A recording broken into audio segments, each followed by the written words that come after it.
Good unspecific time period, denizens of the internet.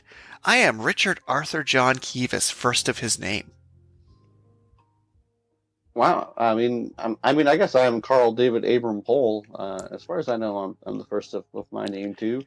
That is not how Some I of our thought this names are bit was borrowed. going to go. I really thought you'd be like, and I'm Carl. Well, Like, I have as many middle names as you do. how dare you? It's because you used them all up. Actually, if you're to collect the number of names per square foot in your household, it is a lot of names. Anyway, we're Richard Carl. We're presenting Deep Space and Dragons and talking about neither of those things this week. Maybe dragons. And Maybe. as we spoiled on a previous episode that might have been 1, 2, or 3 episodes ago, we're going to be Uh-huh. talking the rock, paper, scissors card game, untrademarked, a project of Karl Studios, untrademarked. So we are planning to attach a Google Doc to this episode if anyone wants to comment on the rules and see how things go. And if it's Hmm. not attached in the episode description, I didn't do it. Come at me, brah. I owe you nothing. You have gotten so many hours of entertainment from our podcast. Although to be fair, people can either watch our podcast or all of Full Metal Panic and Full Metal Alchemist. So I'd recommend watch all of Wow. Full Metal Panic, then all of Full Metal Alchemist, then come back. Yeah, it will definitely help you understand this episode in context. But first off, what's new in the Carlverse? So there's a certain style of video where the video creator, they take a comic or a manga or whatever, and panel by panel they voice over it, and they animate elements of the panels, but they don't add any extra frames or anything. Yeah, moving Right. comics. I think I watched Moving a comics. Rekka Sevens manga that way. Yeah, okay. So a couple episodes ago, we were talking about free Android games, Interesting. and I love I'm trying to figure out where you're going with this. So, in class we were talking about writing scripts for podcasts in class, and I literally laughed out loud in class because it's like, most podcasts are scripted. I'm like, scripting our podcast. That's funny. huh, I didn't know that. I don't believe it. I think people just bluff. Like we say, our podcast is clearly scripted, edited. We have a team of writers. Yeah, why Oh not? yeah, definitely. But so talking about free Android games, and I downloaded the number one called Alto's Odyssey. It's a pretty good game, but in between runs, there's advertisements because it's a free game. That's how they actually make their money if people don't buy their stuff. That's fair. Right, right. And so one of these advertisements was for this app. I think it's called like Tapas, Tapas. And it's, I could be mistaken. I think it's Korean manga translations. I think it's manhwa is the official term, but anyways, um, so it looks like this app is a collection of manhwa that have been Motioned. translated and animated in this moving comic style. I mean, that sounds cool. Pardon? That just sounds cool to me. Yeah, it does sound cool. But so the first series they advertised was this like Letka saga or something like that. And I was interested, so I looked up the series. And it's about this guy. He gets transported to a digital world, but his system information box is glitched. So he ends up stuck in the starting area for like 20 years. And every time he gets to level 5, he resets to level 1, and you have to get to level 5 to be able to leave the starting area. But his stats increase, and when he gets reset to level 1, they don't decrease. So by the end of 20 years, when the moderators of the digital world realize someone's been trapped there for 20 years, it's like, oh, we should let this guy move on. Then he's just like this level 5 character that's incredibly busted. And, typical. I It's a got put into genre. a video game kind of stuff, but I liked it better when you fell down a well and ended up in feudal Japan. But same basic concept. Well, yeah. And I mean, like, you're right, that it is like a whole genre of being that having cheat code powers or having the menu that lets you see people's stats and levels or whatever. So, I have to give a mini rant because you've triggered me. I don't have a problem with you being in a fantasy world that runs on video game logic. I don't have a problem with you being literally in a video game. Like, you die and end up in a video game, your soul gets ripped out, you're in a video game, you go into fantasy world video game logic. My problem with a lot of these series, and my problem with most things that run the risk of being declared lazy writing, is when the game mechanics wouldn't actually work. So if I'm watching something like Sword Art, and you're like, okay, pull up the screen, here's your level, here's your stats, here's your skill points. And then I look and there's no like actual skill tree in the menu it showed me. And it's like these numbers don't actually have values attached to them. Right. That's when I get salty, right? Because like, oh, I used to scan and they have a power level of 20,000. If that's not in context to anything, that's actually not useful information. So what I'm saying to all the aspiring isekai writers out there in the universe is make your fictional video game actually function, and we're good. I won't have no problem. But if you're like, oh, I equip this dagger, look at his stats, and then you show me the stats and they don't correspond to how your fictional world works, I'm mad. Okay. But I didn't get invested in that one because the genre, I don't know what you could do to make a unique, like, isekai style story. Like, so I actually have a sassy remark. So I recently watched a series called Shangri-La Frontier. Okay. Instead of being a traditional isekai, it's literally guy is used to playing garbage games, decides to play a good VR game. That's the entire principle. Okay. So that sounds like, oh, I'm just watching a guy play a good video game. But because the characters are well written and sound like actual gamers, me and Panda binged the entire thing because it was entertaining. He's like, oh yeah, I'm gonna perfect parry with my twin swords and no armor because I've been cursed in this video game with my adorable rabbit sidekick. I'm like, this is compelling because there isn't a twist. Because you know how you mentioned a lot of them is you have like a cheat power and it turns into some kind of, I'm hesitant to say it, but I can't think of a better term, incel revenge fantasy. And I have no desire to read that. I've been to Magic the Gathering tournaments my whole life. I do not believe that socially awkward nerd needs a superpower to get vengeance for people who are treating them badly. Sometimes people just deserve to be treated a bit badly. And a lot of these cheat protagonists, I'm like, yeah, I think you kind of like, did you try just not being a jerk to everyone in your life? But also, the point of what's new with me is not the isekai. It's the second story that I actually did get invested in, which it sounds stupid. It's called The Baby Prisoner of the North Castle. And the premise of this one is that there's a half-blood princess who is being abused and mistreated by her royal family. Yeah. And then an invading army comes and executes all the royalty. But because she's under 18, and apparently it's illegal in their country to execute anyone under the age of 18, they decide to take her to the castle and make her a prisoner. Okay. And initially it's like, oh, my family told me I'd be dead by the time I was 12. You're going to let me live to be 18? That's amazing. You guys are so awesome. And then obviously her life in this castle as a prisoner is far better than her life as a, actual princess because her family hated her. Fair. So I've been doing research and it looks like you can just free publish your own work on this website.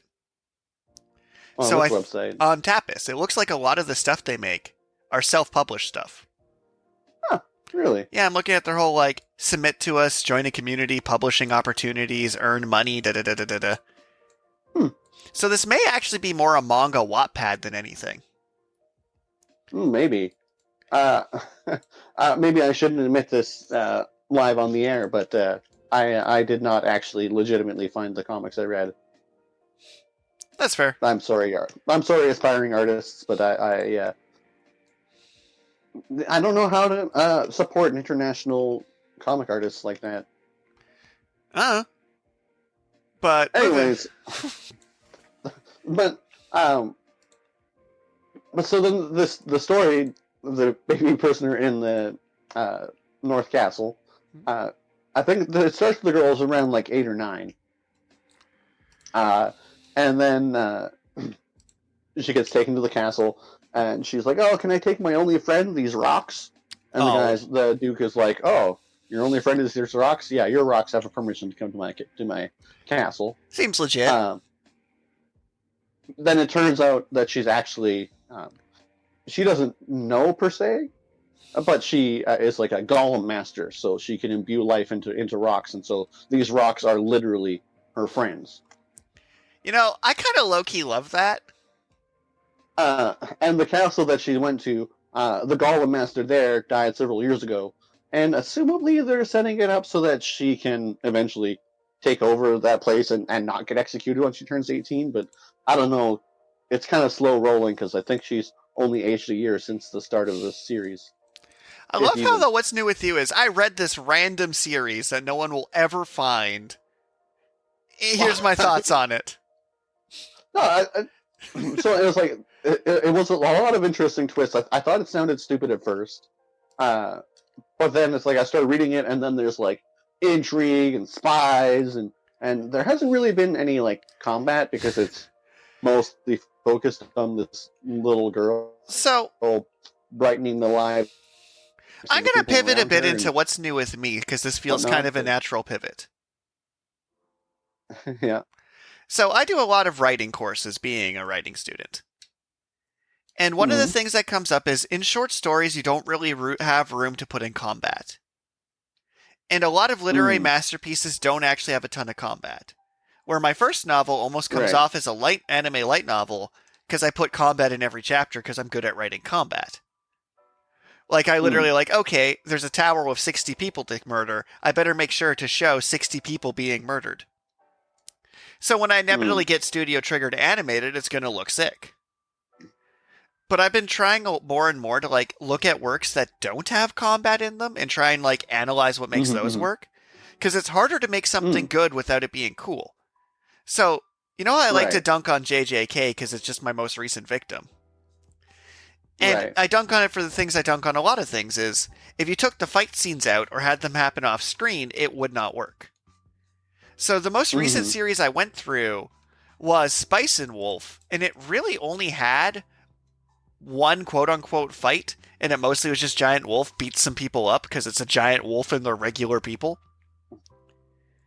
But it's interesting trying to create like compelling plots without any action, because it's ironic. I read so much Shonen Jump, but a lot of Shonen Jump is no substance, just fights. I mean, yeah, that's true. And to even like loop around a bit, one of my recommended topics for this week that will probably hit at another week in our lives is to do an abridged series episode, because some abridged series were just better than the originals, because it turns out good writing is more important than, like, they'll cut an actual fight sequence out and replace it with a joke, and sometimes that's just better. Also, I think we're both kind of burnt out on Shonen Jump right now, because there's so much samesies going on. There is a lot of samesies going on. Where, like, I'm like, oh, these gag series are currently my favorite. I think that says more about me than the magazine. It might be a little bit of both, because it's like the magazine is trying to jump on a trend of this, like, necromancy exorcist. I think the real trend is jumping on is the Great Ninja War arc. Business. That's what it really feels like. It's like, okay, we're going to do that thing where each character one at a time fights the awesome boss, because then we get a lot of hype about the awesome boss being awesome. Because, like, My Hero definitely started that up of let's have every character fight this person, and let's just keep doing that. But I don't want this to get too rambly, because we have a core topic. Yes, our core topic is attempting to make a card game version of Rock, Paper, Scissors. So it's funny when you say that, because I have the two files in front of me. And longtime listeners will know that a lot of inspiration for game design is we really enjoy Dokapon Kingdom. Yeah, And both me we and you do. for years have been bouncing around the ideas of taking Dokapon Kingdom's near perfect mix of JRPG and board game and making a physical game out of it. Hmm. Because there's just a lot of really interesting concepts in there. Right. But also, without computers to track numbers and things, you hit very interesting restrictions. But because Hmm. Dokapon went above and beyond to literally physically show you cards, it's like, okay, I see what Right. their logic was of how this would work. Hmm. So it's like Hmm. I have a few Word documents on my computer as well about how I would set something like this up. Right. But for that, we have a couple options. So I have two files in front of me. Right. I assume you want the rock, paper, scissors one is what we're going to go through first? Well, yeah, because it kind of lays the groundwork for the Dokapon one. And then we'll see where we're at for time. Because this is probably going to be a long episode. Or not. I don't know. I'm not a doctor. So I'm going to start by having you give me the pitch. Pitch this game to me like I'm an executive in an office wearing a suit with a monocle. Well, sheesh. What's the elevator Well, pitch? Come on, you caught me in an elevator. I run Hasbro. Go, go, go. Well, people have choice cards, and they can play one of their cards face down in front of them and challenge someone to rock, paper, scissors. The other person chooses a choice card from their hand and then plays it face down. Both players reveal simultaneously, and then the winner basically gets points. In the first version of the game that I have, there's also a deck of rock, paper, scissors symbols, and you reveal the top card of the deck instead of challenging an opponent. And then if you beat the top card of the deck, you can add it to your scoring area. And then the point of the game is to get matching symbols and colors to create sets that score for more points at the end of the game. Okay. And the game is over when someone scores their 14th card. So, yesterday when I was reviewing these rules, I had the weirdest train of thought, and I almost want to call you and just give you this unhinged tangent that's very loosely attached to these rules. So Okay. the idea is that if you're rock, paper, scissoring against other people or a deck, and then you're trying to effectively build sets, my first thought was like, oh man, if this was a Digimon game, it'd be hilarious, because it'd be data vaccine virus. You would defeat your Digimon and add them to your bench, and then you'd like trade them up and you'd get bonus points for building evolution lines. Okay, actually, and as a little side note to your side note, actually. Perfect. This isn't a structured debate. We're not a presidential candidates. We can ramble. Okay, so I have this trainer mentality, and I don't mean to sound arrogant, but you have to assume that the person you're training doesn't know anything. Correct.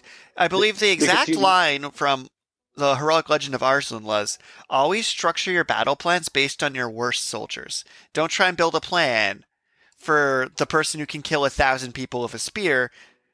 Make a plan for... I really was about to use a filler name that would have been offensive if that person listens to this podcast, but they know who they are. But so then, in situations like this, my first instinct is to explain what rock, paper, scissors is. Because, you never know. Maybe there's cultural differences or boundaries or age gaps or something. But I learned from the Rubik's Cube fiasco. And I did the slightest bit of research, and it seems that rock, paper, scissors has been around for an incredibly long time. It started in China and then disseminated to Japan, and from there it disseminated to the rest of the world. But seeing as Japan is one of the first places to receive this style of game, it suddenly makes a little more sense why they're so obsessed with using rock, paper, scissors style mechanics in all of their video games. So I need to pause for a moment. I recently went through Baki on Netflix, and there's a scene where Baki and his dad rock, paper, scissors to see if he'll do the dishes. And then Okay. Baki chooses rock and his dad chooses scissors. But then his dad crushes down on his fist with the scissors to make it into paper. Okay. Not related. I just thought you would enjoy that visual. It's like when you're strong enough, scissors cuts rock. That's pretty funny. So Another rock paper scissors anecdote. I'd have to look it up to see what the year it was, but there was a women's super soccer league, and the referee he left his coin for the coin toss in the locker room, and so he goes out there and he's going to decide who gets first possession. And he doesn't have his coin to do the coin toss, so he gets the two captains to do rock paper scissors, and then he got suspended for 3 weeks because it's in the rules. It has to be a coin toss. yeah, it is.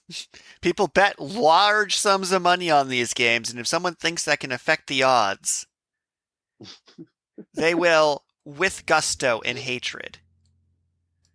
So, however, the Rubik's Cube analogy is different in different contexts. So, as you're aware, when I was the TTRPG Club president, I ran different tabletop RPGs or other games every week, right? Mm-hmm. And when it comes to talking in a podcast, do we really need to explain a Rubik's Cube? When writing and doing high concept things, trusting your audience is vital. And a lot of video games trust their audience. None. They don't. Like, you play Breath of the Wild, and they're like, yeah, no, go through these 4 shrines to learn how the basic mechanics work, as we explain them. Or Pokemon Arceus, Pokemon Legends Arceus, takes 15 minutes to play Pokemon. A thing we've been doing since before Y2K. So, when it comes to explaining, typically games will have 2 rulebooks. Because games are the exception to the rule. Because you need basic rules of how to play game, and then comprehensive rules of, no, but seriously, how to play game. So most games I've played, be it TTRPG or physical, they'll have the basic rules, which will be a nice 16 to 32 page leaflet that explains the basic game. And then usually online you can find the comprehensive rules. I'm going to ask you a question. Right. How many pages do you think the Magic the Gathering comprehensive rules PDF is? Oh, it's a stupid number of pages. It has over 900 rules. 292 pages. I have it pulled up. 292 pages. Wow. That's the comprehensive rules. And then the basic rules that they put in your starter kit are 32 pages at most.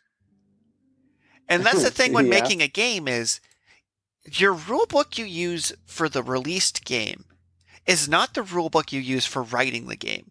You want comprehensive rules, which is almost in legalese where you define terms and define their use and make sure the terms are consistent and defined across use cases. Right. And then there's the quick rules of how you actually play it. So when it comes to TTRPGs, you get to cheat a bit. Rules like TTRPGs will often be like, oh, when in doubt, the DM can just make it up. Right. That's why a lot of these games die. The reason Magic and Pathfinder and D&D have such staying power is there is typically a correct answer to every interaction. So the DM between sessions can look up these interactions, but most importantly, it allows play to be consistent across tables. You can go run an Adventure League booth at a convention, and anyone who's watched Critical Role would have a decent chance of playing that game successfully. Just from osmosis.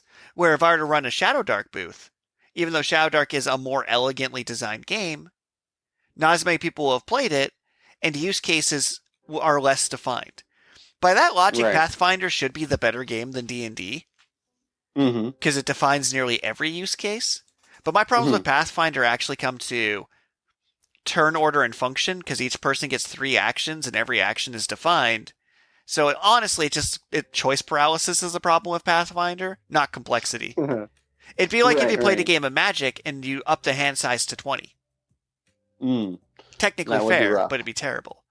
So to end my rant is, do you need to explain rock, paper, scissors? In the quick play guide, probably not.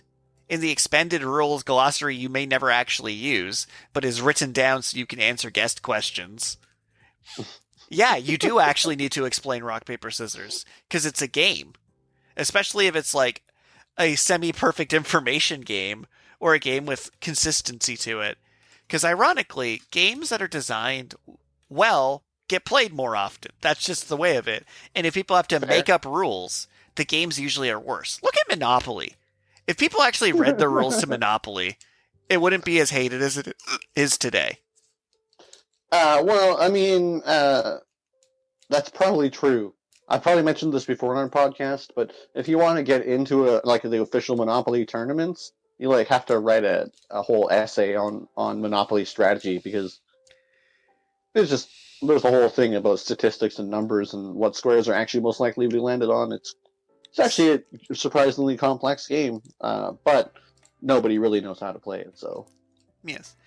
So, with that monologue out of the way, your rules as written right now is more a game pitch than a game. Like, it's not, because another big thing missing from your dev cycle for any game is playtesting. Right. Like, even when I was working on my Synthcore Saga TTRPG, we had a playtesting environment, but we also used the open source polymorph engine. So we are using a tested engine, modifying it, and then testing it more. Right. And a lot of games drop the ball in the test phase. So it's like, do you have enough rules to test it? You do, except you'd probably have a notebook open, and whenever a rule comes up that's not in writing, you would write it down so it could be codified into a hard rule later. Right. So to loop back to the topic at hand. Well, so one of the things I wanted to get from you was your thoughts on which of the three versions of the card game you think sound the best as a standalone game. Okay. So version A, each player gets their 4 cards: rock, paper, scissors, and counter. Yeah. And then there's as I mentioned, there's a deck of rock, paper, scissors cards. Each one has a rock, paper, scissors symbol and one of 4 colors. Yeah. And to the point, just a design note, I'd probably literally, on every card, have a little triangle diagram showing what beats what. It took Pokemon 10 generations to have the attack save and be super effective from the menu. Well, so in this version I have I called it the RPS diagram. I would imagine it's a little pog that shows you which symbol beats which. And then there's also, I called it the double down counter, or double down token. But basically, when you can either challenge the deck, like I said, you place your choice card face down, you flip over the top card of the deck, and then if you beat the top card of the deck, you get to add that card to your scoring zone. Otherwise, you receive a loss token, which deducts from your points at the end of the game. Or if there's another player that has a card in their scoring area, you can choose to attack them to try and steal their cards from their scoring area. Or generally, I mean, you can also just give people a loss token, but you put the double down token on one of the 3 symbols on the RPS diagram, and that becomes, I guess, actually, in this version, I feel like the defending player has a perceived disadvantage. Not that there's an actual disadvantage, but since the attacker is the one who's taking action and the defending player just has to react, I chose to have the defending player choose which symbol they want to be the so-called strike symbol. Which then, if either player wins with the strike symbol, you get to steal a card from the opposing player's scoring area. But if you lose with the strike symbol, which also loses to the counter card, then you have to give up one of your cards from your scoring area. Okay. But, I mean, then once you've either challenged the deck or challenged another player, you can trade any cards you want in your scoring area with other players. And this is a mechanic that I really like. I think it's kind of cool. When you lose to the deck, the card you lost to gets discarded. Yeah. If you want to take that card and put it in your scoring area, uh, if you have the matching choice card in your hand, you can put that face up in front of you, take the top card of the discard and put it in your scoring area, but then you can't use that choice card in your next challenge. So, what's interesting now that we've pretty much summarized version A, unless you have a couple more notes? No, that's all the version A is. It is really just fairly straightforward rock, paper, scissors. So this version of it, just in my mind's eye right now, the only information on the cards are literally a rock, a paper, and some scissors. And then the strike counter are things you're setting with your token. Is that correct? Yeah. So for points, you do have a fourth card that is the counter card, which will beat whatever symbol is chosen to be the strike symbol, which is denoted with the token on the RPS diagram. And both people get to know what beats the strike symbol. Right. But the defender gets to choose, which again, it's doesn't actually do anything mathematically. It doesn't actually do anything mathematically, but it gives the defender a chance to be more active and engaged in the process, and then also who knows whether or not they're strategizing that that's the symbol they want to play, or you can try to use the strike symbol as a mind game against your opponent. So what's funny about rock paper scissors is rock paper scissors actually has no strategy if you're playing it fairly. Mm-hmm. You can say things like, "Oh, I'm going to throw a rock every time," and then when they fall into a pattern, I'll throw a paper. But based on just mathematics, your next result isn't actually impacted by the previous results. Right. So rock, paper, scissors in a vacuum is actually a zero strategy game. Right. Where both players rolled a dice, it'd be equally effective. The defender strike symbol mechanic is funny because it's still actually the same odds, but not really, because then it becomes, everything has one card has a 50% chance of losing instead of a 30% chance of losing, but we both get to know that. Mm-hmm. So strategically then, everyone would just always try and pick that one, but also that's the mind game. But that's the mind game. But as a game engine, if played like this, which for the record could literally be played with a regular deck of cards, and you just clubs is rock, hearts is paper, diamonds is scissor, spades is counter, you're pretty much good to go. Right. And the points, every card being worth 1 point, means fundamentally there isn't a whole lot of game going on in that setup right now. As a core engine is interesting, but that's just kind of my thoughts, is you could theoretically just test that with a deck of cards right now and see if there's any logical flaws with it. Because the cards themselves don't contain any additional information. So, right. Now when we move from version A, which is okay, this is our base engine. Instead of using dice, we're using rock, paper, scissors, counter.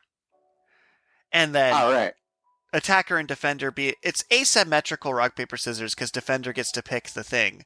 And attacker is choosing who they target, but the odds are the same of beating the deck and beating a player.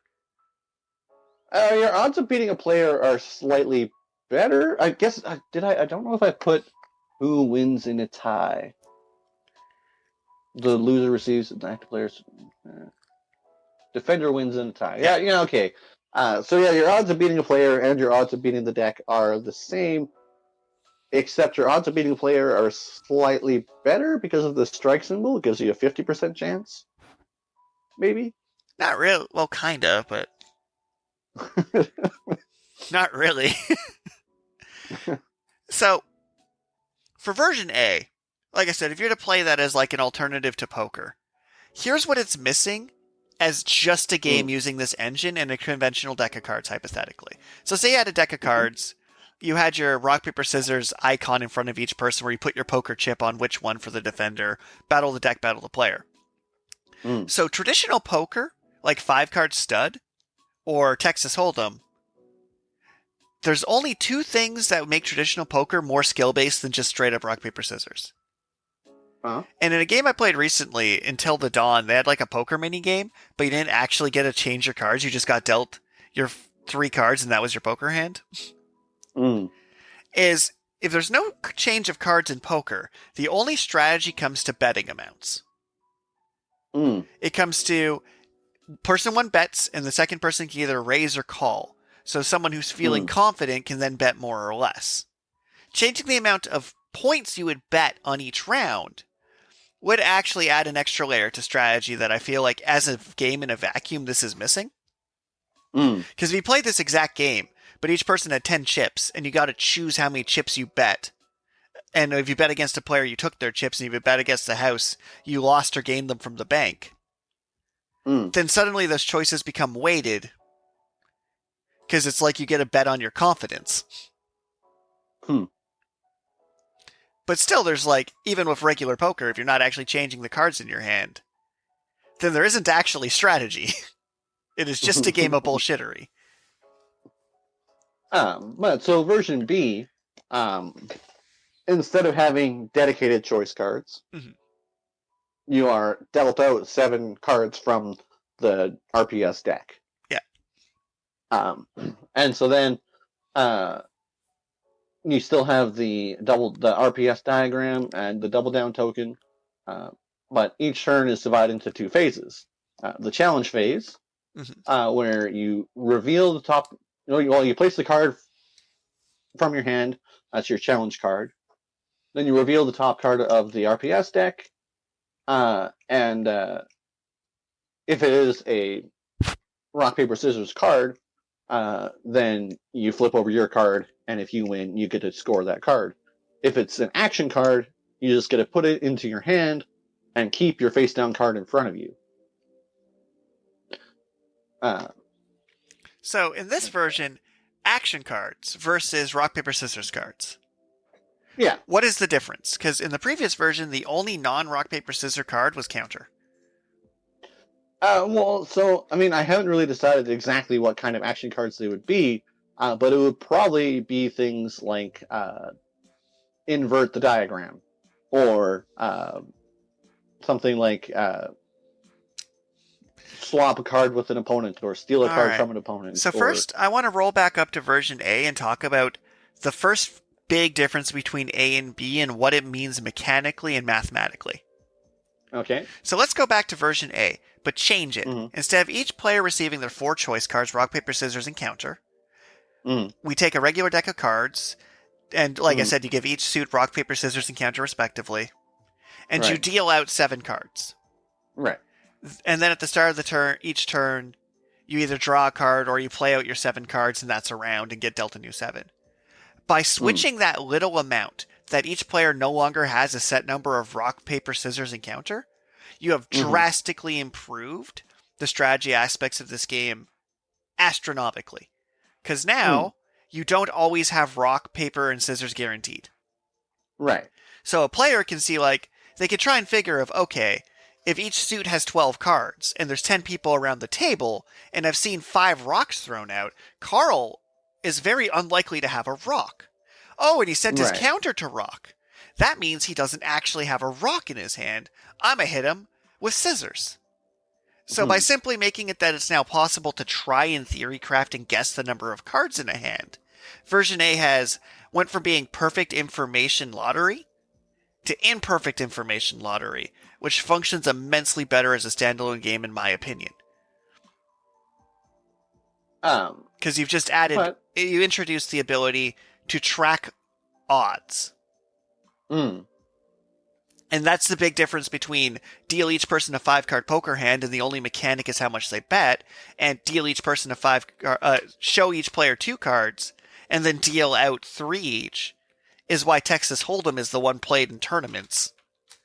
Because if you have a piece of shared information that everyone knows and then a piece of private information, risk and reward becomes calculatable. But so then, if your revealed card from the deck is not a rock, paper, scissors card, it's an action card, you add that to your hand, and then you have a couple choices.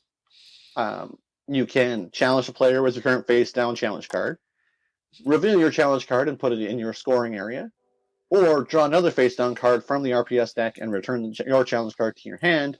There is no maximum hand size. And so then if you have your face-down card and you decide you want to challenge another player, this time I felt like there was a perceived disadvantage to the attacker because they've locked in their decision. Mm-hmm. And so then I have the attacker choose the strike symbol to try and play mind games against the defender.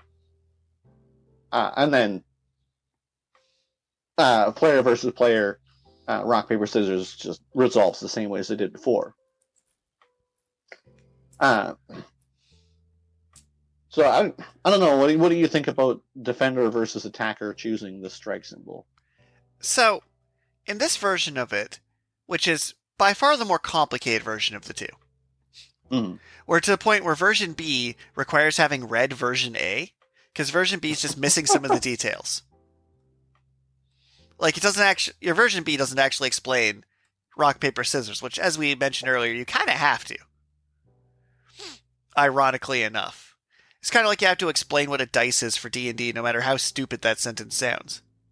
Right. So first off, the idea that in the original version, in version A, player A is like, I'm going to fight the deck or I'm going to fight Karl.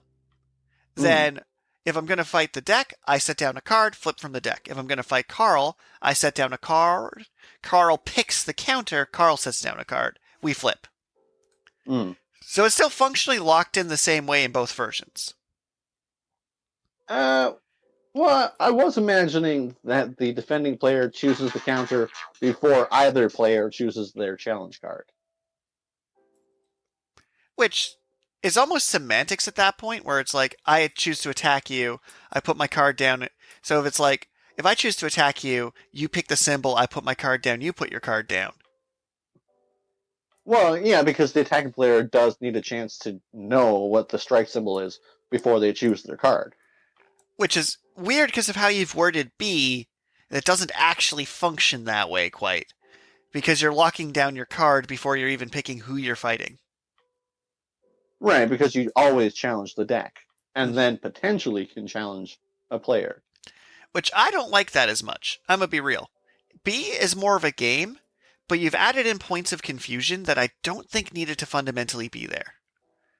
So, well, I mean, it's the idea of like Munchkin, where you kick down the door, and if it's a monster, you fight it. Your turn's over.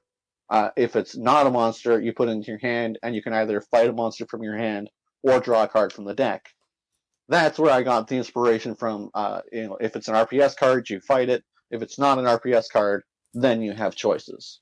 So to loop into Munchkin, and even loop further into fundamental game design theory, one of the most important thing to make your game good, and this comes from playing so many TTRPGs and analyzing a lot of them, is fusing flavor and function.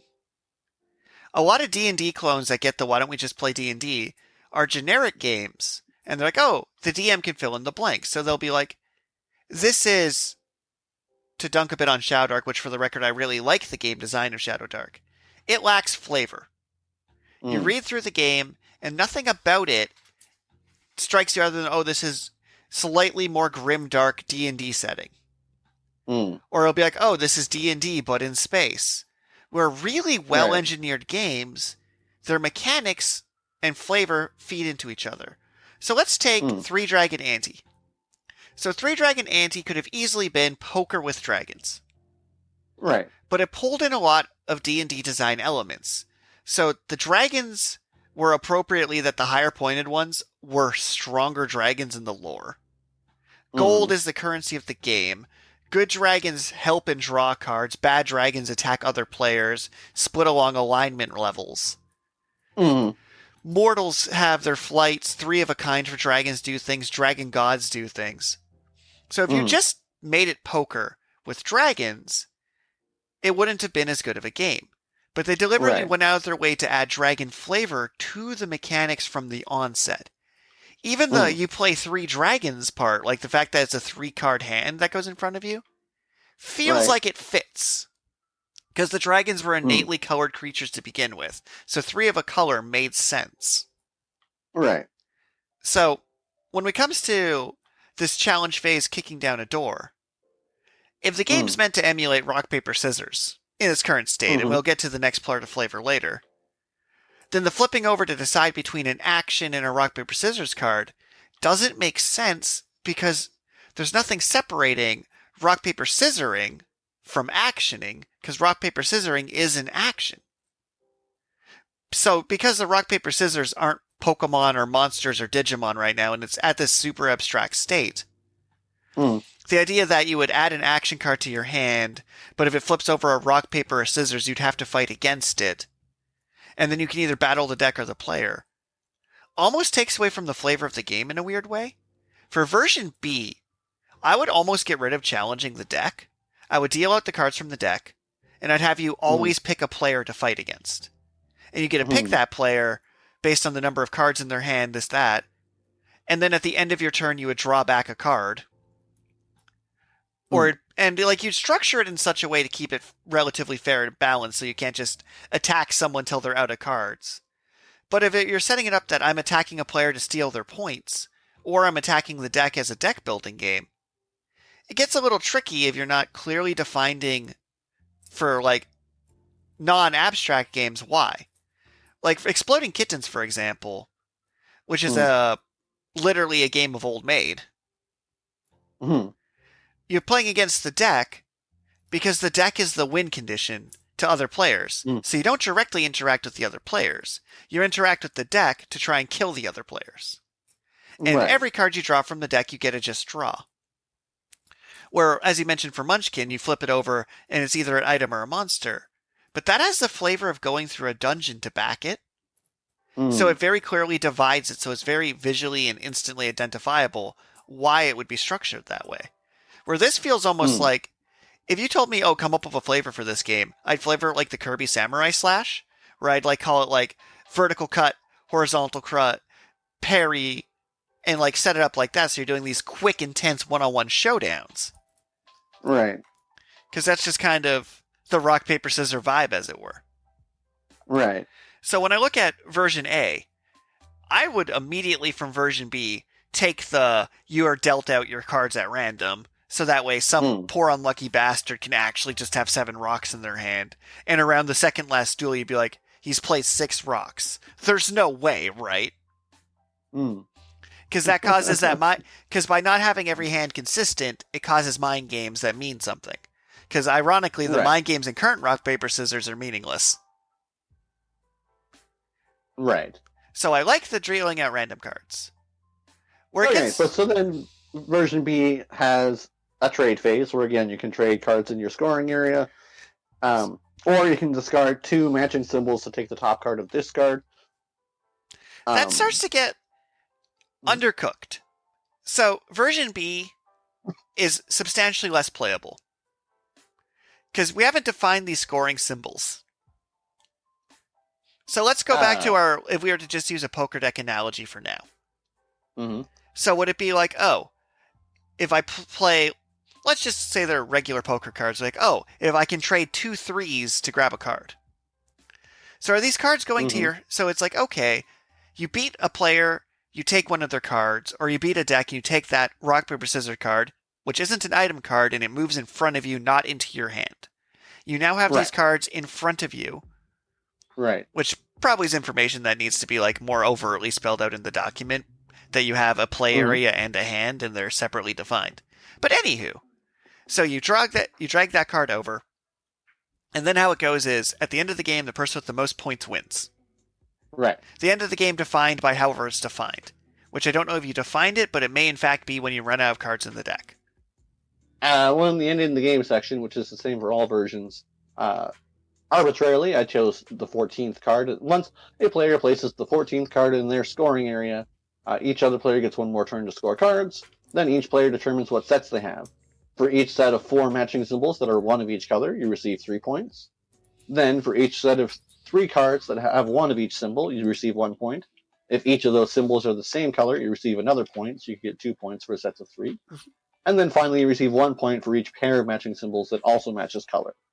then deduct a point for a lost token. The player with the most points wins the game. So for ending the game, using this poker card analogy for now, it is funny the idea that you count cards, but you have lost tokens instead of just removing point cards from their bin. Right. Because it is weird that you have negative points rather than just reducing their current points. But also a logistics question. So if it goes until someone wins 13 times, and you can trade 2 score points to draw a card. Is that the... Oh, I guess you have the... If no one has any cards, they must discard any they have and draw 4 new cards. I'm not quite sure the value of trading your points for drawing cards when your cards reset. Well, so... the idea was you discard 2 cards from your hand that match symbols to draw the card from the discard pile.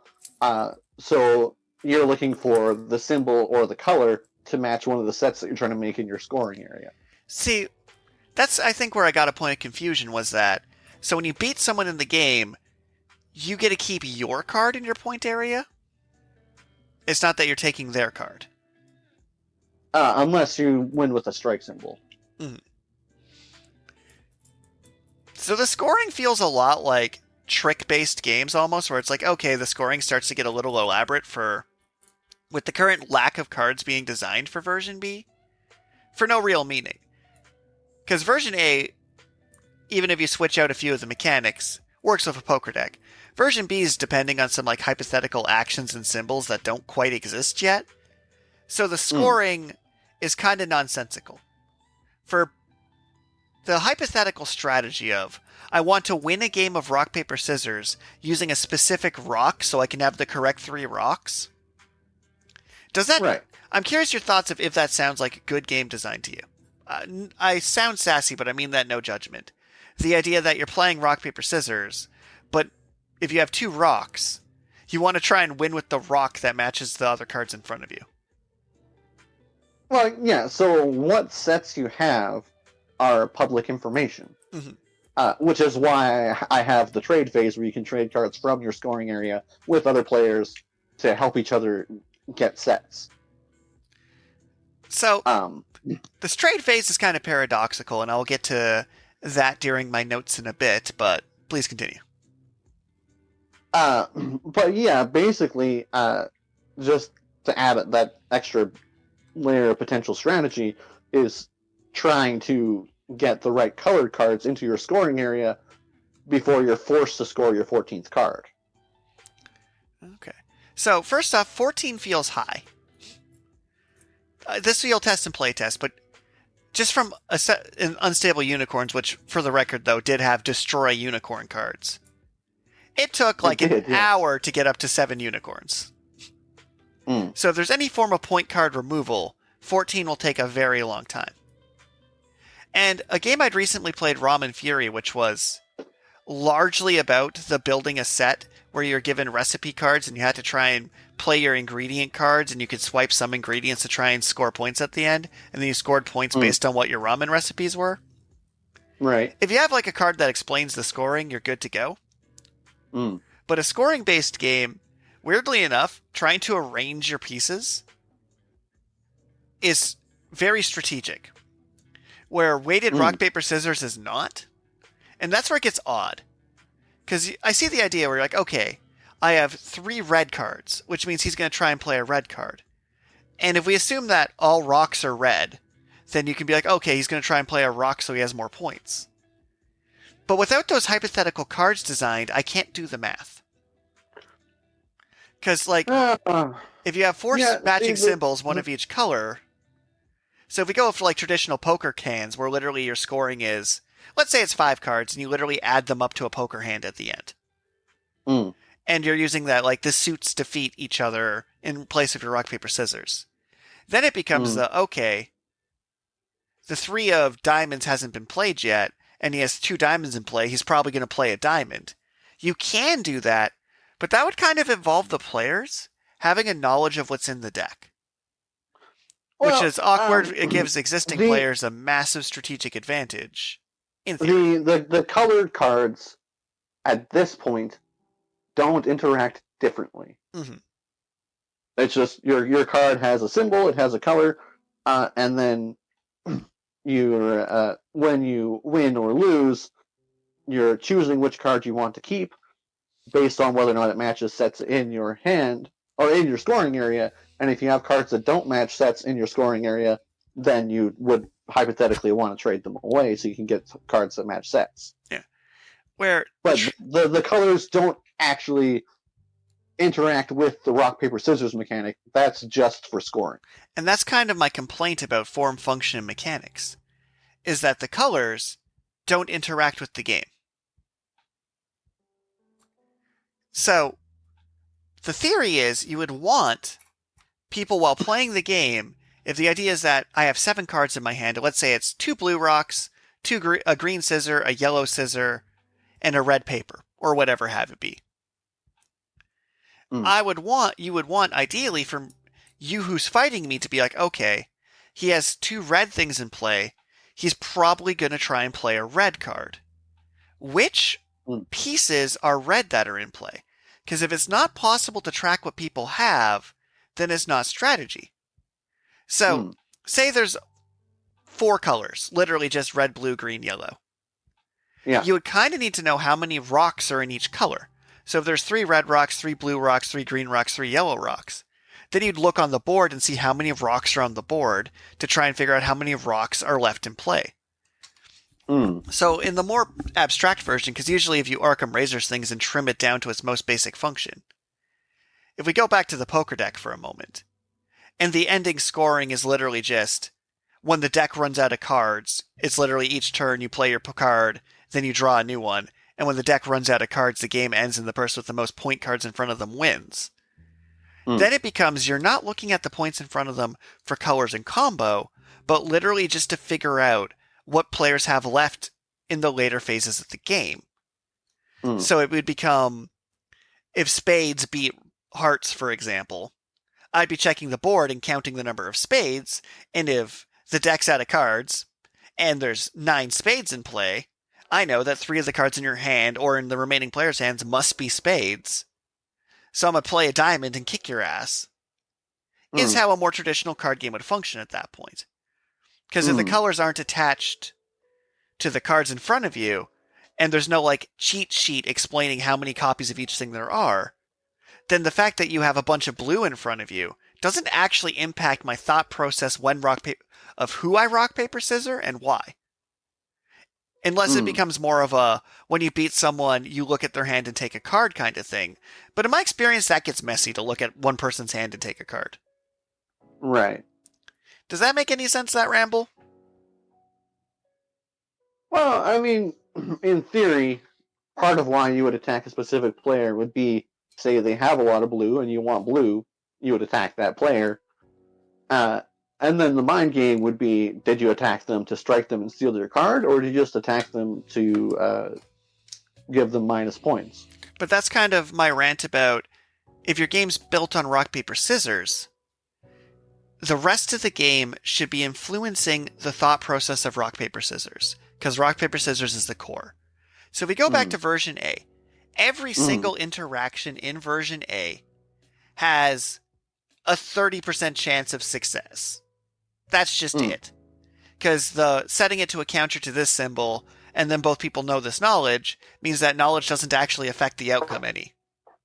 Right. So if we say we're playing a game where both me and you roll a d6 and who rolls higher wins. And then we both roll and then we're deciding which card to take, which point to take. Ooh, am I attacking you to take the point, or is it because I have better odds? Then we're actually playing 2 games. We have a game A, which is conflict resolution, and game B, which is resource trading and collecting. So if we look at a game like Catan, which is entirely research-based, trade, collect, to trade for points, Catan uses dice. And if we switch out dice for rock, paper, scissors to see where things move or what resources are generated, we switched out rolling dice at Catan, that me and you rock, paper, scissors, and winner chooses the number. We are not building a game around that mechanic that way. Because right now, your version B works if you replace rock, paper, scissors with both player rolling a dice. which I Right. think kind of undercuts the point of trying to make a weighted rock paper scissors game. Hmm. Well, see, my problem here is that, according to Wikipedia, Mhm. rock paper scissors is known as a zero-sum game, where if both players start at 0, Mhm. they play a hand. The player that wins gets plus 1 point. The player that loses gets minus 1 point. Their combined score is still 0. Yes. No matter how far apart they get, their combined score is still 0. So you have to be fighting over something. But my logic being that, A, by adding more players, you've already broken it. If you're choosing who you battle, even though it's still a zero sum across the table, it's no longer a true zero sum game. Because B and you can Right. both have 2 points if Redacted has -4. Right. And you do have to be fighting over something. But to go back to the original inspiration of Dokapon Kingdom, for example, Mm-hmm. Dokapon Kingdom used weighted rock, paper, scissors in its core with its physical, magic, skill, counter system. Mm. But everything you did in that game affected the odds of the weighted rock, paper, scissors. Did you want to weight it more heavily so your rock hits harder? Did you want to weight it more heavily that you're less likely to take damage from scissors? Did you want to make it that if someone uses an item on you, it launches them back in their face so they don't mess with you when you're rock, paper, scissoring the board? Did you want rock, scissors, paper, scissors the player so they don't fuck with you when you're exploring the board? So a lot of the details, bells and whistles and points in that were built around not playing fair rock, paper, scissors. Because if the rock, paper, scissors is fair, then everything you build around it is just a secondary note because you're literally using it as a dice roller. So me and you play D&D and the mechanic was you rock, paper, scissors the DM. And we used version A of this exact engine, and you're just setting down cards, I was setting down cards, setting a thing, rock, paper, scissors to see if you succeed or fail. We would quickly have to add weighting to that to make it a fun experience. Because it would have to become like, hey, if we're playing rock, paper, scissors and I'm giving you advantage, that means I have to win 2, you only have to win 1. Disadvantage, conversely. Or even be like, oh, an advantage, I win in a tie. On disadvantage, you win on a tie. To try and make that core mechanic blend better into the rest of the mechanics. Yeah, okay. But so then there is a version C, which is a hybrid of the two versions, where each player has the 4 choice cards, but they also draw 4 additional cards. So version C is probably my favorite, which is ironic because it's the shortest written one. So you deal out your 4 choice cards everyone gets at the start. So that means everyone is guaranteed to be able to possibly beat you at rock, paper, scissors. Right. Then you draw 4 cards. So it makes it really hard to tell how many rocks have been played. Your choice cards aren't stolen, discarded, or scored. And it's you play rock, paper, scissors, and when you win, you just get a poker chip. In my brain. Although, if we go back to version A and look at how the graveyard is looted.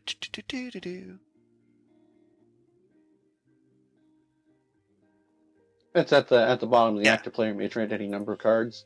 Additionally, they may loot the discard pile by placing the choice card that corresponds with the top card of the discard pile face up in front of them. They cannot use that choice card in their next challenge. See, that one just seems like the worst move you can make in this game.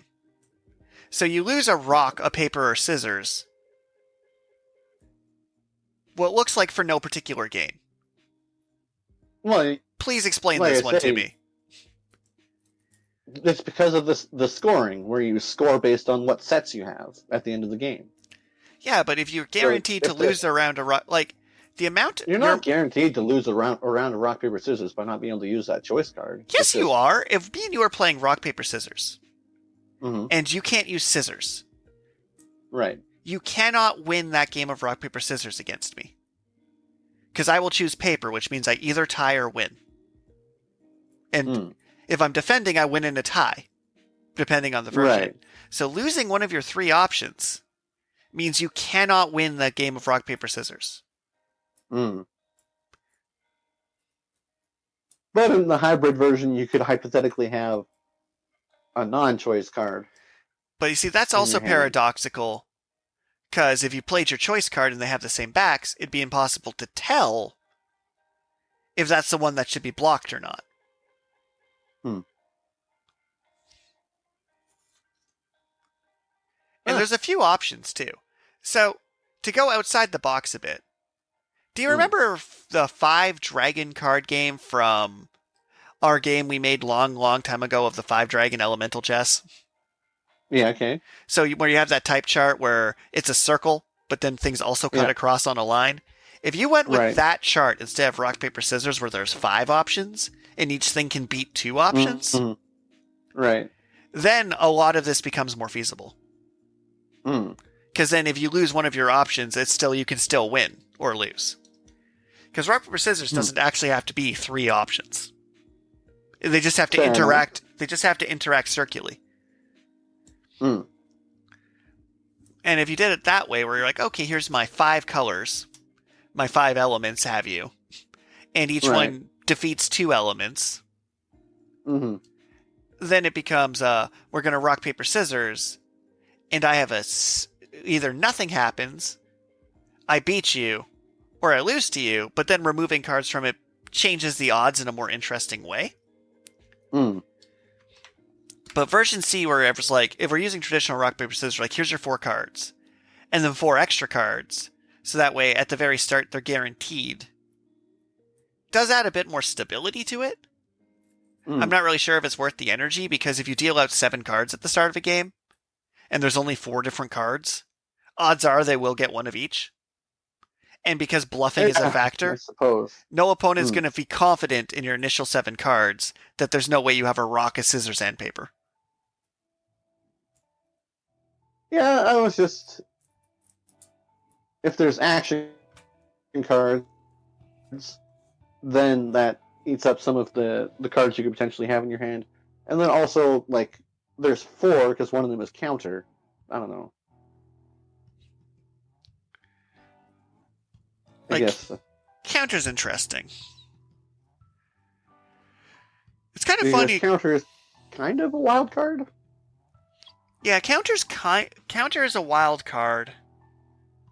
Because counter becomes effectively what the defender says it becomes. Right. So counter is either rock, paper, or scissors, depending on what it's set to. But when your hand is a set number of rock, paper, scissors, as I said before, then having 2 rocks in your rock, paper, scissor hand doesn't actually change the odds, because they can still play. It's still a 30% chance they play rock, paper, or scissors. Because having 2 rocks doesn't actually change those numbers any. Okay, but so if we go to the ending of the game here, you just don't like the idea that you're building sets in your scoring area? I don't like that it's not attached to anything.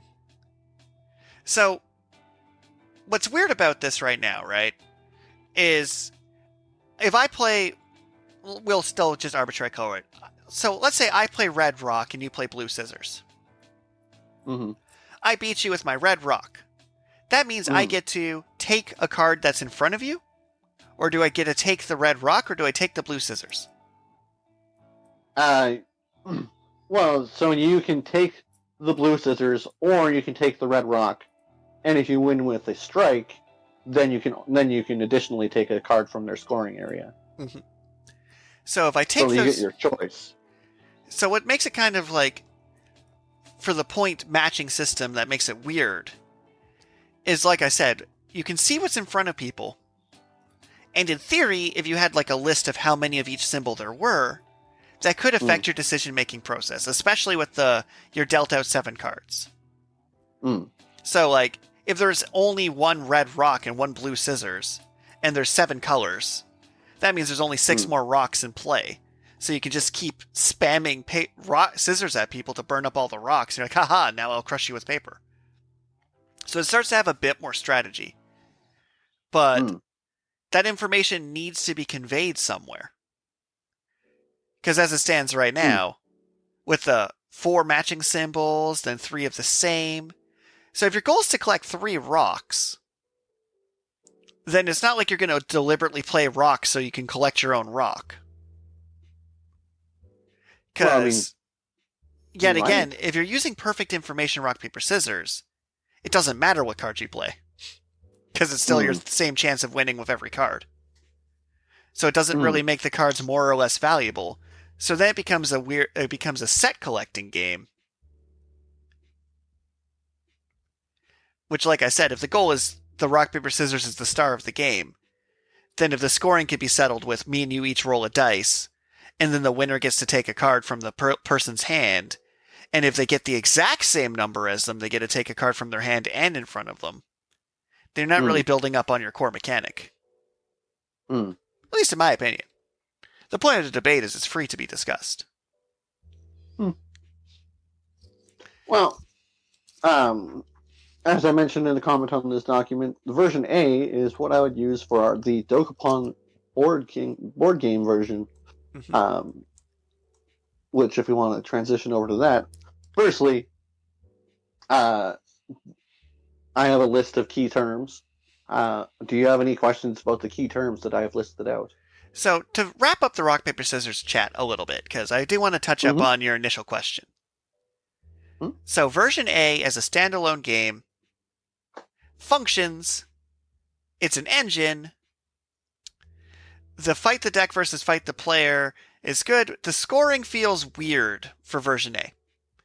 My version of version A, as written, I'd probably just use poker chips and choose how many we bet on each given game against each other. And might not even have battle the deck as an option. Although I kind of like the idea that in a tie, whoever both people bet goes to the center, and you can only win that from the center if it's there. Just to kind of add some flexibility. For version B, I don't like the trade phase. I would just remove that. Because it's supposed to be a competitive game, and it's like weird mind games on weird mind games on weird mind games. So, to give one of my favorite Magic the Gathering rants, remember when someone put a card on their card and said, this taps my card, and it can't be untapped? You're supposed to play that on your opponent's card, and then tried to explain, and it's like, no, I made my strategy because you can't predict it. When you're just playing mind games that don't actually have a function behind them, I, as a person, just hate that. I would not enjoy a game where people are playing mind games when there isn't a good strategy behind them. Like, in Magic, for example, one of my brother's favorite mind games is to swing with the untapped mana to show he could have a trick. Right. A pro player who's in a different thought school would always have a trick. They're not just going to do it hoping they think they have a trick, because then if they call your bluff, you lose. Right. Where Jeremy has a good enough poker face, and he's a good enough player that he's probably... You think he's most likely swinging because he can blow you out. Right. If you make that same play against Jeremy, he'll be like, no, you don't have a trick because you would have used it here or here, and you just get blown out. Because he can know that when you make that bluff, based on your previous actions, that it is in fact a bluff, because you're like, no, last turn you would have used it if you had it. Where Jeremy's good enough to know, to make it that, put you in that quantum state of, oh, he could have a trick, because statistically this is when he would have one if you were to use one. This is a game-ending moment. So he saves his bluffs for moments that would be like, I cannot let him do this thing that even if he's bullshitting me, because it's a win or lose situation. Where a bad player will do these bluffs when they're not win or lose situations, and no one will ever fall for them because they're not win or lose situations. Right. So if you attack and you have one man tap mana and you have a trick, and you're like, ha ha ha, if he blocks, I'll use my trick. I would just block and you would just use the trick because it's not a game-defining moment. Right. So when it comes to back to Scissors card game before we move to Dokapon, if it comes to, oh, there's these point cards, and I need to take his blue rock to make sure I win. Right. So I'm going to swing at him to take his blue rock. That really only works if I have some way to rig the odds. Because you could be like, well, he has a 30% chance. So I'm going to just do a thing because it's still the 30% chance. So it's not, you don't really have the control needed to be playing trade phase mind games, right? Like, oh, do you want to trade this with this from me? This feels like bonus actions in D&D, where it would slow down the flow of play Right. for no real reason. Because players will always try and use a bonus action even if they don't have one. Right. And they'll try and argue what is a bonus action, and they'll use not... Even on Critical Role, they'll be like, well, can I use my bonus action to be prepared? And they'll be like, okay, sure. Which didn't do anything. So the trade phase doesn't do anything right now, because you can't have a level of control, really, to do anything with it. That's my final wrap-up is. For version B, I think I need to see like what some of the points cards looked like so we can figure out what the math is. Right. Because if the scoring system was attached, if the cards existed, if you had like a Canva file that showed what all the cards would be, and then listed the scoring, then there's some math that can be done to be like, okay, is there enough cards in play to affect my choice of who I attack? Because if it's always a 30% chance of winning, then your strategy isn't what card do I play for rock, paper, scissors. Your strategy is who do I attack among the other players or the deck. And that can be a controllable thing if it's a known quantity how many points things are worth. That's my rant. Right. TLDR is, I'd cut the trace phase because it would choke up time, and I'd want to make sure the points are publicly available knowledge. Alright, so now that I'm done that rant, do you have any questions for me about it? No. Oh, sweet. I hope I helped give some clarity, because I did come with notes. Yeah. Alright, so key terms. As I mentioned before, there's going to be a rulebook and a simplified document, and so far so good. So we got a stat tracking board with level, HP, physical, magical speed, stat cap, unique gear. I like it. I'm picturing nice little fabric deck mats. We put this on Kickstarter. Level 20 tier gets a crappy plastic mat. But those $100 buy-ins, they get the nice velvety deck mats. Right. Because the thing is, a lot of the deck builder genre of games, which is a genre, Marvel Deck Builder, Dominion, what have you, will show you where the card layouts goes, and some people won't set up the board. A game like this, I'd set up the board. Yeah. And looking at like how Flesh and Blood cards are laid out, because that was my big decider of if you have too many zones or not. Flesh and Blood has 4 sets of armor on the left side, head, core, arms, legs, 2 weapons in the middle, a deck, a remove from game pile, a discard pile, and a pitch pile. So it works out being 3 rows, spaced apart, with 4 items per row. That is a reasonable amount of space per player to take up at a table. In fact, it's actually using up less slots than a Yu-Gi-Oh mat. That seems good. You could fit a bunch of Yu-Gi-Oh players around a table. Active player does need to be defined. Right. RPS, a rock, paper, scissors minigame. The outcome of a tie is determined on a case-by-case basis. Well, I hate how that's worded, being a D&D gamer, but I see what you actually mean. So, like, you're not saying that the players decide. You mean literally there'll be cards and mechanics that explain who wins in a tie. Right. So, the outcome of a tie, I think I'd literally define the term tie, and it'd be like a tie. When both players throw out the same card in the minigame, see other cards and mechanics to determine who wins, yada yada. Yeah, okay. And then we have your choice card, which is your rock, paper, scissors. Your counter card, which is the rock one. If there's an active strike symbol, you can counter. Straightforward. No problems here. All right. Loot. Also pretty straightforward. You go on a loot space or trade and theft. Loot is its own deck. However, at this point in your structuring of the rules, you have the board. You have your gold, which I'm picturing as poker chips. Right. You have an active player, but you don't actually have like an active player button. Okay. You have an attacking player, defending player. You kind of blend together in your key terms. I'd probably divide them a bit is components to play the game and then gameplay terms. So the stat tracking board, the gold, the different decks of cards, like choice cards go, then counter cards, then different decks cards. The attacking, defending, and things would probably go under a separate heading later, but that's like a substance edit note. It's not super relevant. Okay. Because we get to the loot card, but we forgot to define a loot deck and where it goes. Right. Which I'm assuming loot have their own back, and they go in the middle of the table. Yeah. I assume event have their own back, probably a little exclamation mark, and go in the center of the table. Mm-hmm. And I assume monsters have their own back and go in the center of the table. Monsters are actually, well, there are two types of monsters. Well, three types of monsters: boss monsters, property monsters, and event monsters. Mm-hmm. So the event monsters are just part of the event deck. Yeah. The property cards are organized separately, and the boss monsters are organized separately. Although I don't have a key term for boss monster. So there's a couple ways that could go in the logistics in my brain. So on one hand, what you could do, and this is kind of a wild idea, so stick with me here. Okay. What if, for your monsters, because the cards are, so you've mentioned property cards are two-sided. It shows the boss Right. monster on the front and the town on the back, or what have you. Right. And when it comes to playing, you would just pick if you want to fight monsters or clear a town.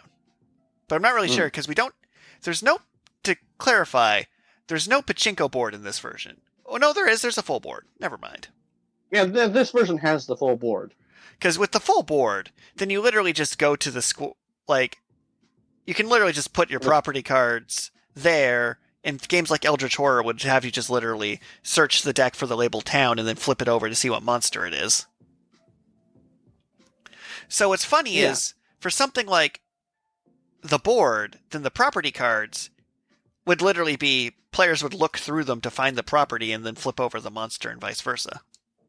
Yeah. And conversely, like, looking at a game like Eldritch Horror, this is a complex game, but it's definitely doable to have your monster cards, your event cards, your property cards, your item cards. That's not unreasonable compared to a large-scale setup game. The property cards and boss monster cards are essentially their own deck, but they're double-sided, so they don't need to be like shuffled or anything. You just need to find the corresponding boss or because if each town always has the appropriate boss, that's fine. Mm-hmm. And then you have your game board, which is star rating and color, 3 town, 1 boss, 1 bank, 1 loot, 1 magic spring, and 7 event spaces. Do. Okay.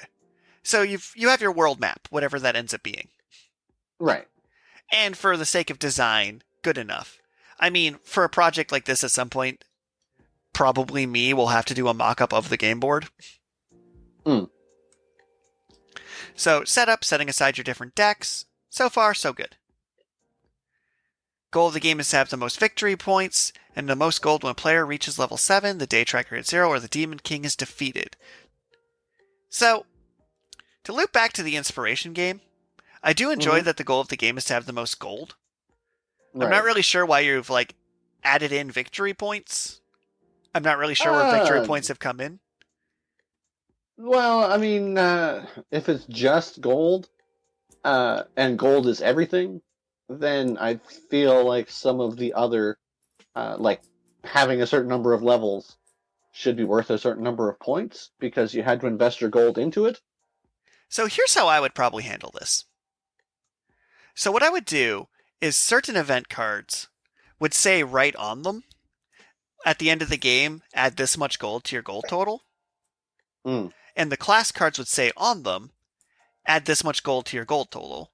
So you're investing them, but instead of introducing a victory points that you have to convert, I'd probably just put gold values on the things that are worth victory points. Yeah, okay. So, that would make sense. Kind of a minor quip, but it's like, okay, instead of I get this many victory points, it's like literally each monster has a cash value. Each piece of item has a cash value, and it's literally just sell all your things, and you give each class a cash value. It becomes a sell all your things to add up your money situation at the end of the game. Right. At least in my brain. You can feel free to debate me on that one. No, I mean, that's kind of what I was thinking. I just wasn't sure how to go about it, I guess. So, there's the unknown town space, fight the monster, take the property as their own. So to loop back around to fighting the deck.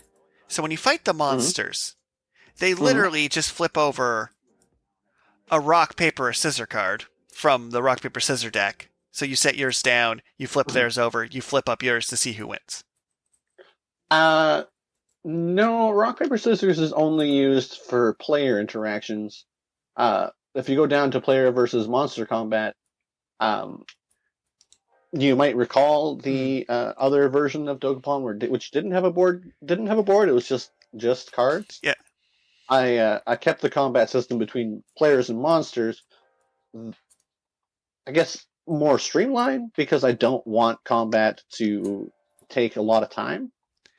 Because what I was thinking was, if we're still using the rock, paper, scissors resolver, if you have a boss monster card, and you have the boss monster card have like the 4 symbols on it, like the rock, the paper, the scissors, and the counter symbols on the card. And that's where you write their magic damage, their physical damage, their special ability, their counter. Then you can pretty quickly just flip over a card to see what it does. If you want to keep that synchronicity across. Because if we're using dice and implementing dice, then we don't need rock, paper, scissors cards ever. Then whenever it would be a rock, paper, scissors encounter in this game, you could literally just have both players roll dice and highest dice roll wins. Instead of rock, paper, scissoring. I suppose.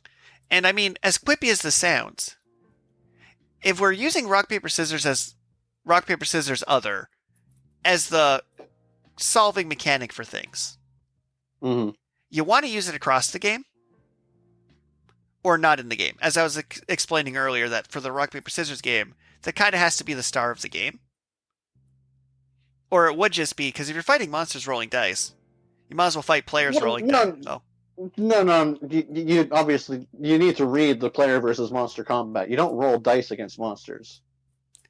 I mean, you can roll a die to see whether or not you can strike them, because they're going to have a chart to see how often they counter. Yeah. But besides that, it's just you check your stats, and then you deal damage, and then combat's over. Yeah, so the only mechanic in it is a dice roll if you choose to use it.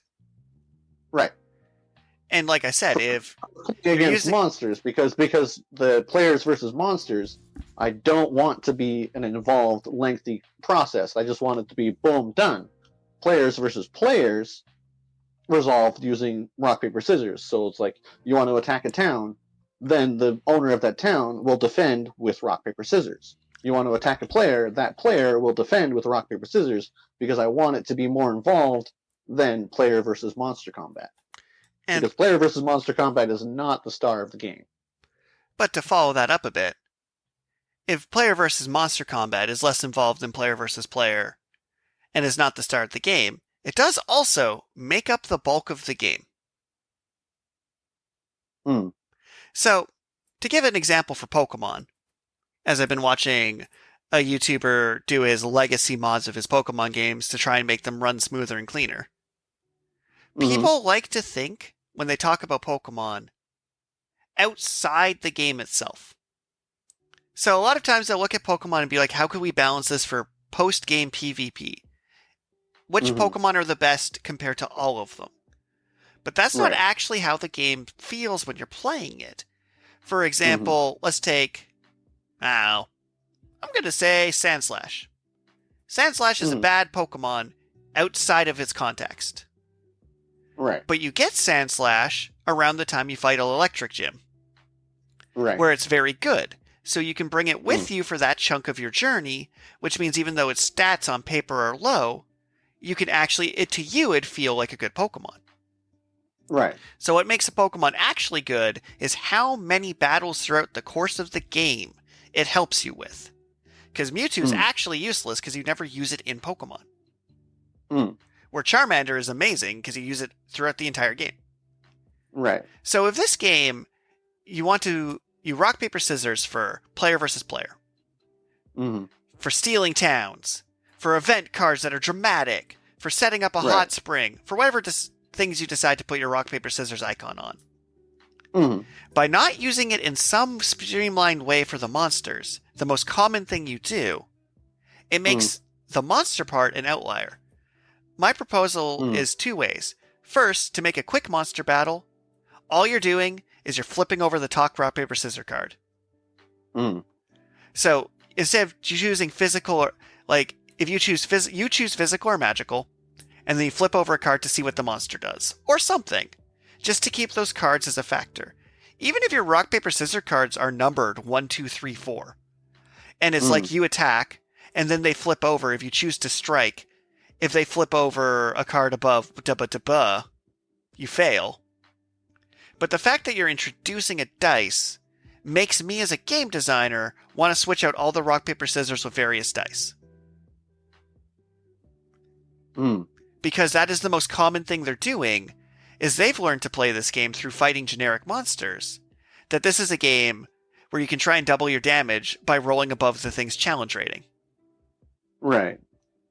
And if that's your mechanic, then when you go to fight another player, you'd actually feel like, okay, I choose physical or magical. They choose physical or magical. I can roll a strike dice. I have to get above their level. It's just what would feel natural, instead of having two separate engines.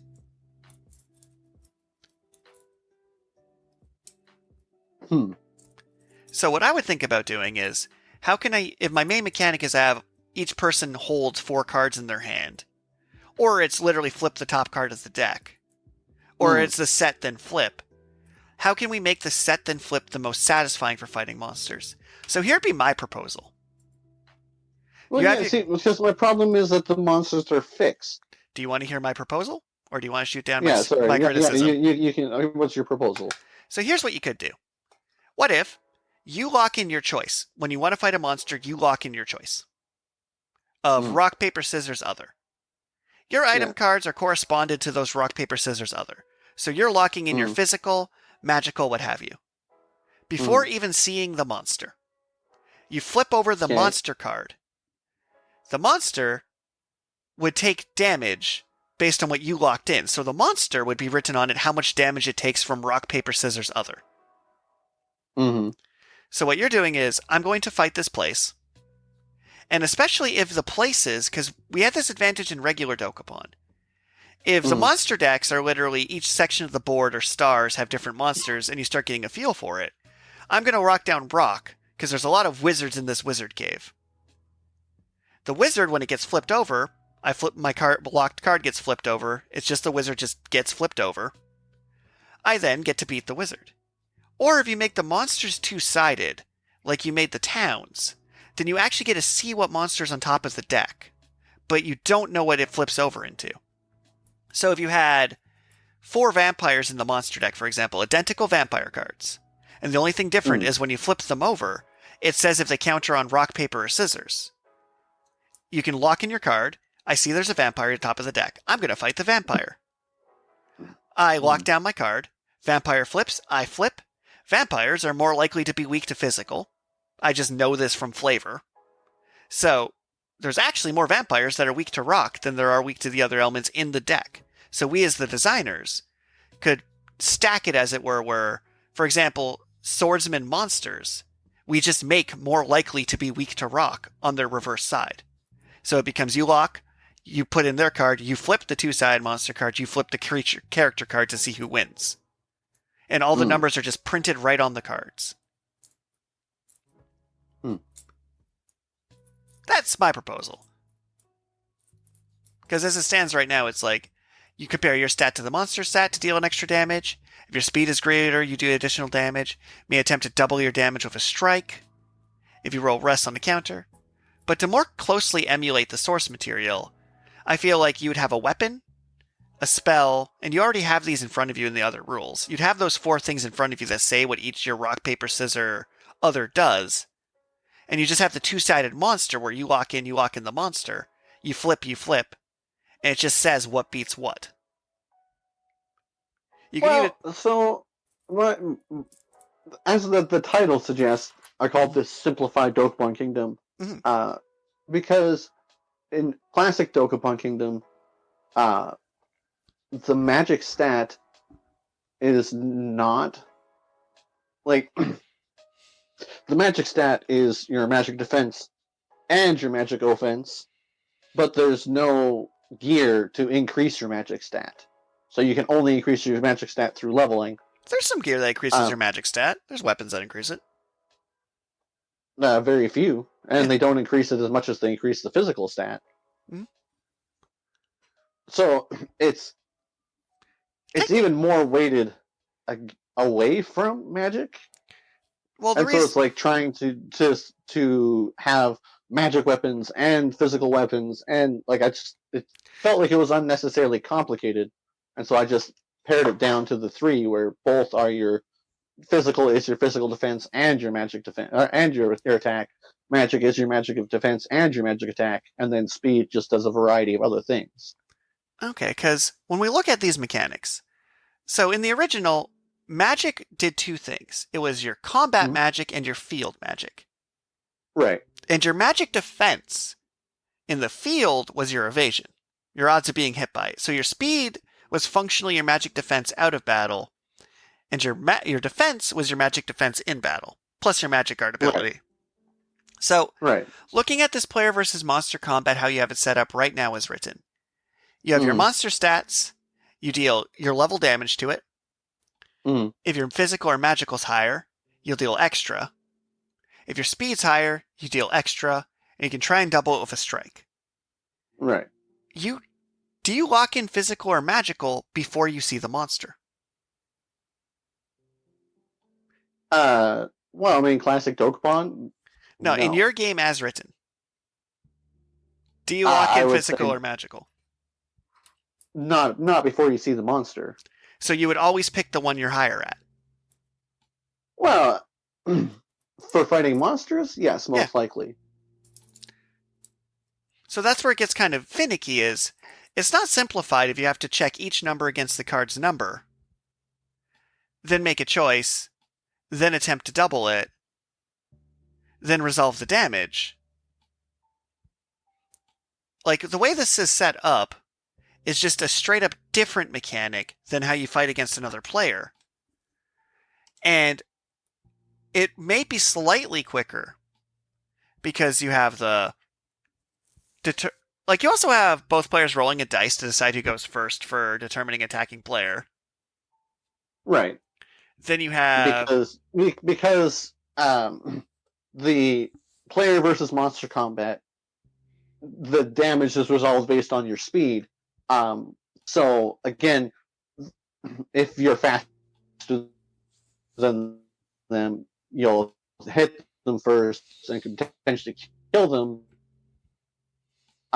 And into a single phase that should go faster when you're fighting monsters rather than players. Where when you're fighting players, as the attacking player, you have to attack them.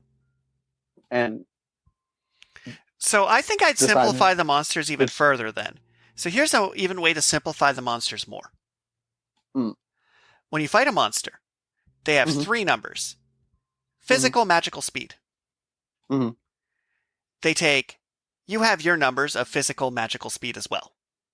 You look at their card.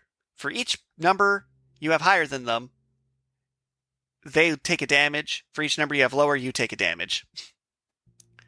And once you get 3 out of them, they're out.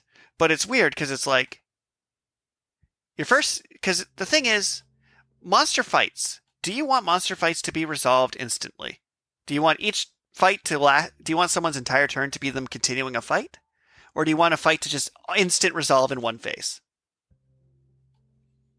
Well, I mean, for monster fights, I want to try and balance it so that it will resolve in a single phase. Because what you could do is when a monster's flipped up,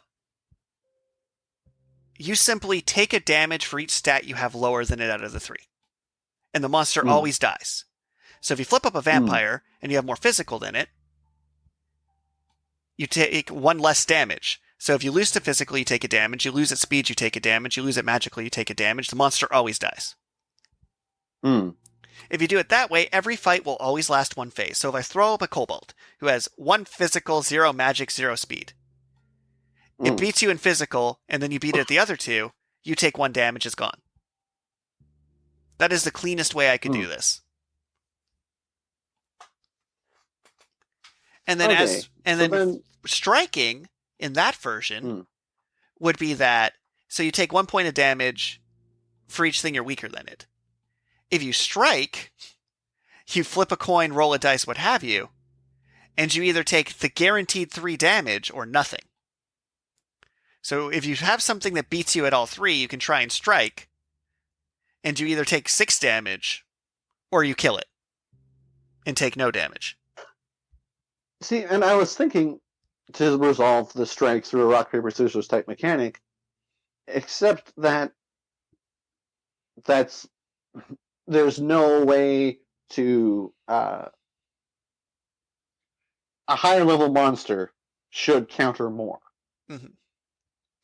And if you're just playing rock, paper, scissors, then the odds are always 33%, no matter how high level the monster is. So here's where my 2-sided monster card suggestion comes into play. So on side 1, you have just their strength, their speed, their magic. And maybe a gimmicky effect if you want to be fancy with it, like, ooh, it causes poison, or when it dies, search the deck for a railgun. On the reverse side of the card is what it counters. And it either counters rock, paper, scissors, or all. And the higher level monsters, since that they're higher level monsters, they can have the all counter on the back once in a while.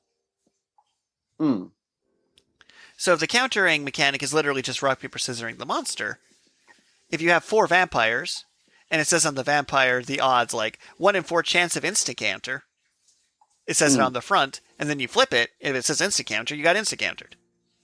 So that's how you could scale it that way. Is you could literally put on it you lock your card in, you say you deal up your damage, or you get a strike. So here's how a monster phase would go in this version. I'm me. I want to fight a monster.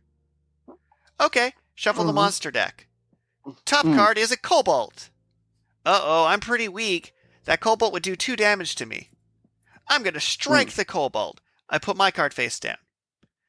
Someone flips the kobold. I flip my face down. Yeah, I beat it. Kobold dies instantly. I take no damage. Or, shit, kobold countered me. I take 6 damage. Uh-oh, I'm dead. And that's, I think, a pretty elegant solution to making you still use the rock, paper, scissors. And in this version, you do get to see what monster's on the top of the deck. Or it's that each time you have a monster encounter, you just shuffle it.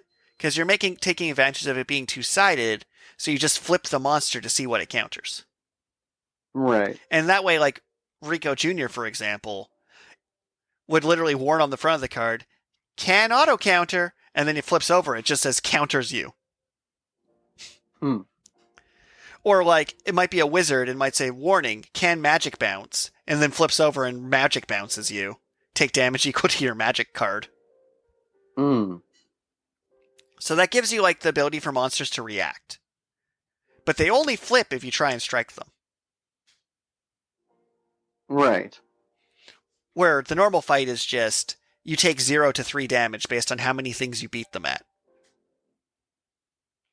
And then you get space on the front of the card if you want to be cheeky with it, like a wizard being like, opponent takes 2 magic damage from this creature. Or something like, this thing, if you're faster than it, ignore its side effect. Or it is or something really mean where it's like, if this does damage to you, it breaks your weapon. Uh-oh. And then strike just becomes like you rock, paper, scissors to opt out of a fight. But if you lose, you take 6 damage. Actually, I think it'd be 5. I think it'd be 5. So you take 1 to 3 damage normally. And if you strike it, you rock, paper, scissors it. And if you lose, you take 5 damage. If you win, you just win the fight. Because I think that would stop that drag down you're concerned with. Right. Well, that's my pitch anyway. I also took all the math out of it. Well, okay, but so then when you read player versus player combat, I don't know how better way to determine who gets to attack first. So, I mean, I feel like highest speed should just attack first. Or active turn. Whoever's turn it is should attack first. So, like, looking at how we said right now, where, say we had player combat function in the same way as this revised monster combat, where you compare your 3 stats, and whoever's lower at a stat takes the damage. So it'd go like this. I will attack Carlos. You're like, okay. I'm like, my strength is higher than yours. You take a damage. Our magic is tied. We both take a damage. My speed is lower. I take a damage. I don't like this fight. It's pretty fair. I'm going to try and strike you. I put a card down. You put a card down. Mm. I flip. You flip. Oh shit, I lost. I just take 5 damage and you just win the fight. Mm. And then you're taking having to calculate out of the equation, where literally your strength is just your gear strength. You add up your gear to see your strength stat. You add up your magic to see your magic. You add up your speed to see your speed. And that just determines how many points of damage you take in an encounter. Mm. The difference between players and monsters is that players keep track of their HP and the fight just doesn't instantly end. Right. So if I jump you and I only deal 3 damage to you and it's your turn, you can either attack me back or just not. You could just not care. You could just leave. Mm-hmm. And that way, attacking player always has that edge, because part of that edge is if I jump you and I go first, which doesn't really matter in this version because going first doesn't matter. It's just who wins each category. If it's a tie, you both take a damage. So if our strength's matched, if all 3 of our stats are matched, we both just take 3 damage in that fight. Mm. And it's just attacker locks their card down first, and the defender locks their card down. But that's more for sequencing than actual mechanical benefit. Right. And then you lock down your card by just saying, I'm going to strike, and then you lock down your card. So me and you can have a fight, and if I'm not going to strike you, and say I'm just higher than you all 3 stats, I'll be like, I attack you. You take 3 points of damage. And you'll be like, well, I don't even care. I'm a monk. I have like 20 HP. And then you just ignore me and go about your day knowing I wasted my turn on you.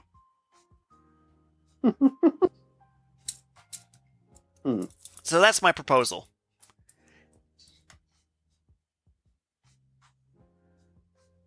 Huh.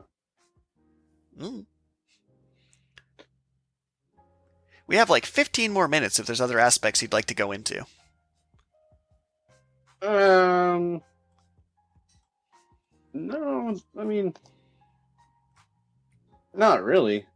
I mean, player versus town combat is that's just simple rock, paper, scissors.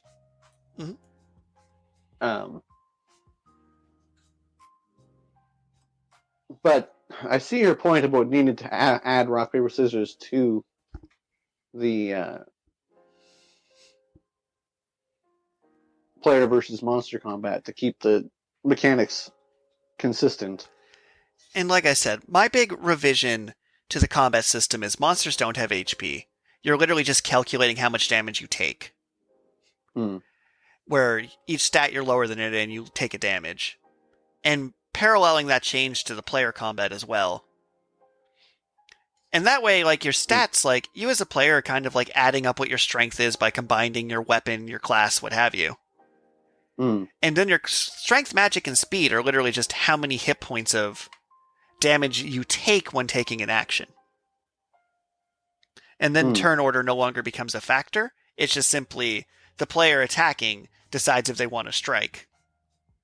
And then it's up to the other player if they want to attack you back, and then it's up to them if they want to strike. And then your 3 stats are ironically functionally the same now, where strength, magic, and speed are just the main thing they matter is if you tie or beat the other guy. And then you can have side other things like weapons, gear, and items and effects that can reference those as well.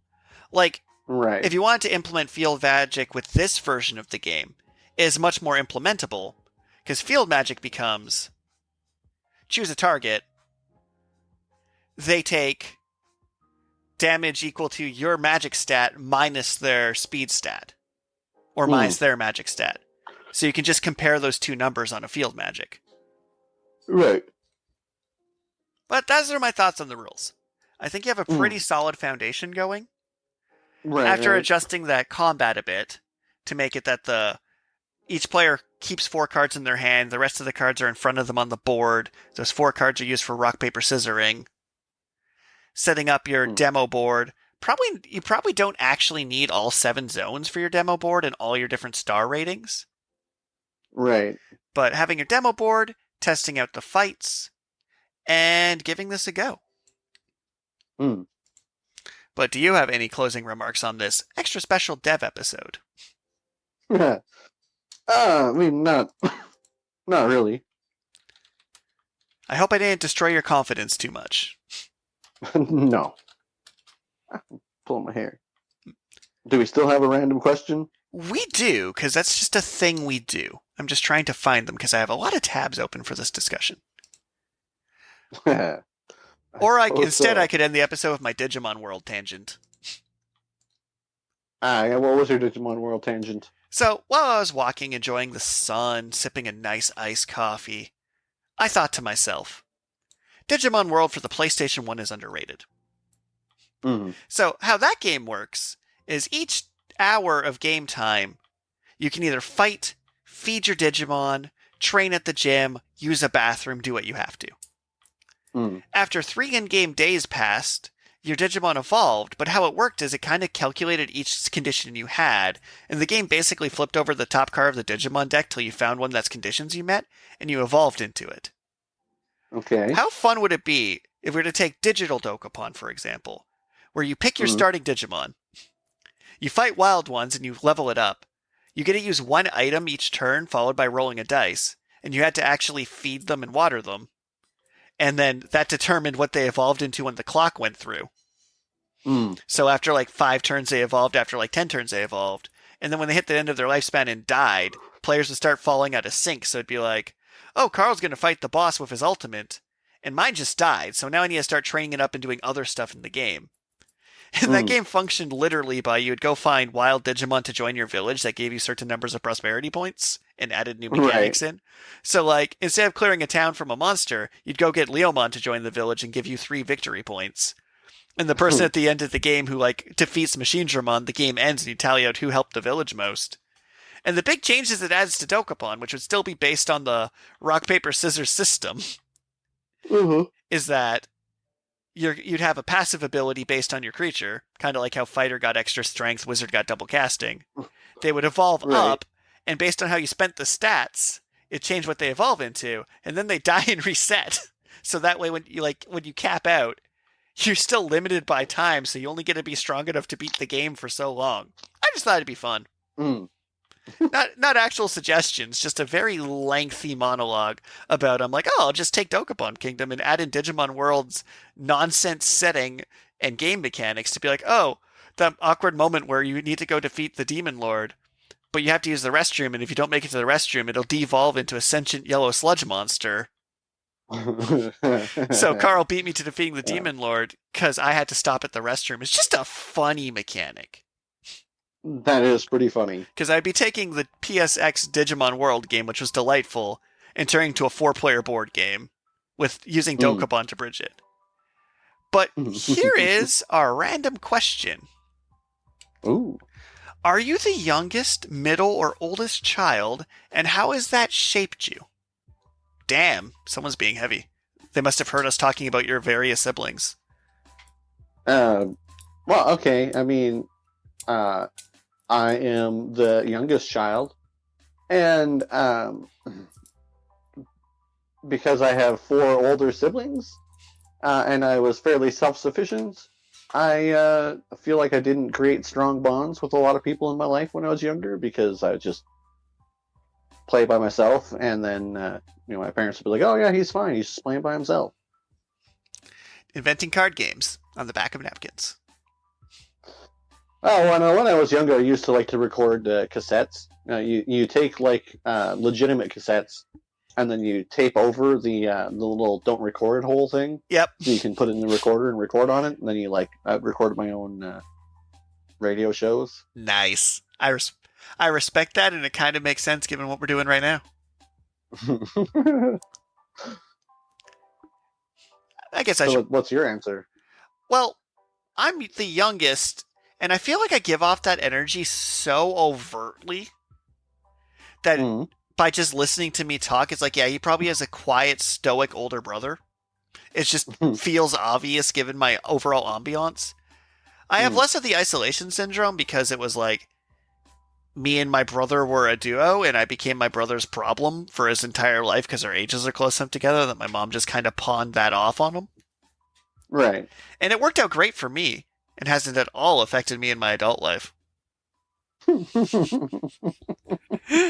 But with that, thank you everyone for turning into this very special episode of D Space and Dragons Rock Paper Carls. Let us know if you'd like to hear us do more deep dives into game development theory. I would love to do a part 2 to see some revisions and possibly test this in the future. Yeah. And, I don't know, buy my book. Buy the Waltz of Blades. I see every sale. Makes me happy. Do that. Like I said, I don't see the sales, so... We've literally given them more entertainment for episode count than the first part of Naruto, including filler. That's how much podcast we put out. That at least warrants $4. Come on, guys. You can at least buy the ebook if you're going to be this far into our show. That is my pitch. I think it was pretty solid. Bye. Bye.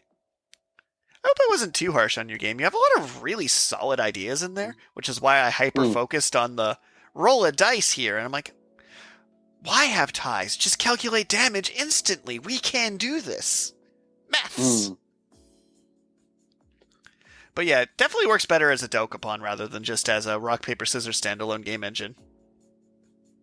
Right. It's like you did it. Through advanced mathematics, you accurately simulated the probability of rock, paper, scissors in real life and all the skill that it requires. And unless you literally are Baki's dad, you can't use scissors on rock and win.